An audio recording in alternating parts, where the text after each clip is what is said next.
Welcome to a special segment from Blessed Magazine Ministries. Will I go to heaven when I leave this earth? What would you say?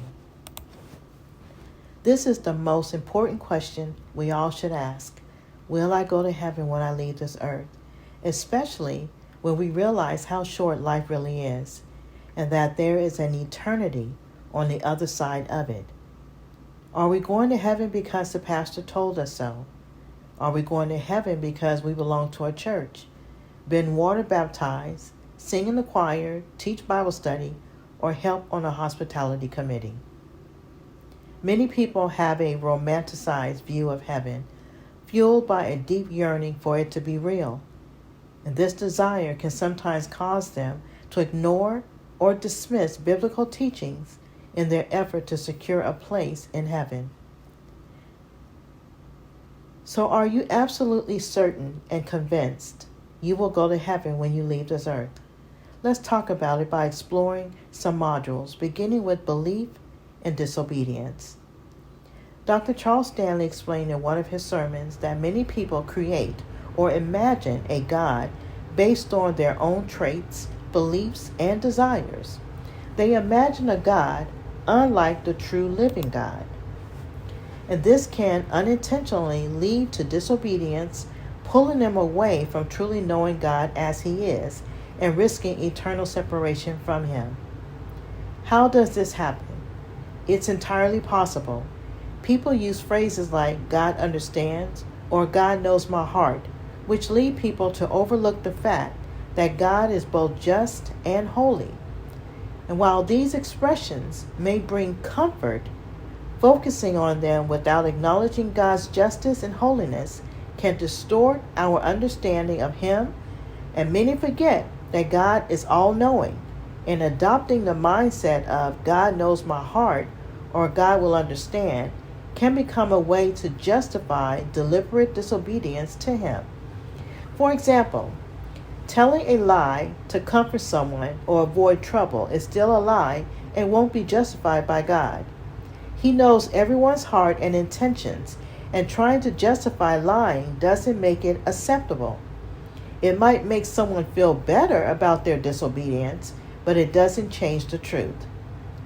The way we view God plays a crucial role in our journey with Him, and even the smallest act of disobedience might prevent us from hearing Jesus say, "Well done, my good and faithful servant."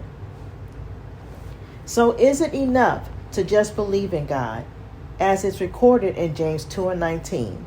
Thou believest that there is one God. Thou doest well. The devils also believe and tremble. So what sets our belief apart from that of the demons? You can walk down the street and ask people if they believe in God, and most will likely say yes. This isn't surprising, considering the many religions and their diverse gods. Demons believe because they have knowledge of God and His power, having once been in His presence. However, their belief lacks the saving faith that includes trust, obedience, and love for God. Their belief is a cold, intellectual acknowledgement that brings fear and trembling, but not a transformed life or relationship with God. In contrast, our belief goes beyond mere intellectual agreement. It involves trust, complete surrender, and reliance on God for salvation. It also leads to a transformed life marked by obedience to His commands, love for God and others, and a desire to follow His will.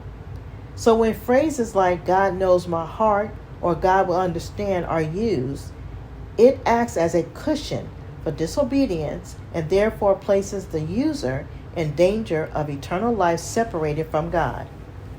Behold, to obey is better than sacrifice, stated by the prophet Samuel to King Saul in 1 Samuel 15:22b.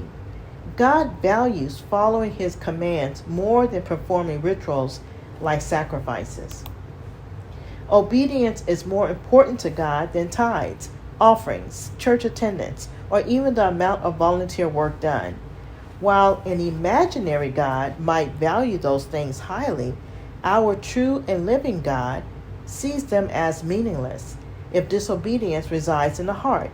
And in conclusion of this module, any act of disobedience, whether big or small, could potentially cause someone to miss out on eternity in heaven.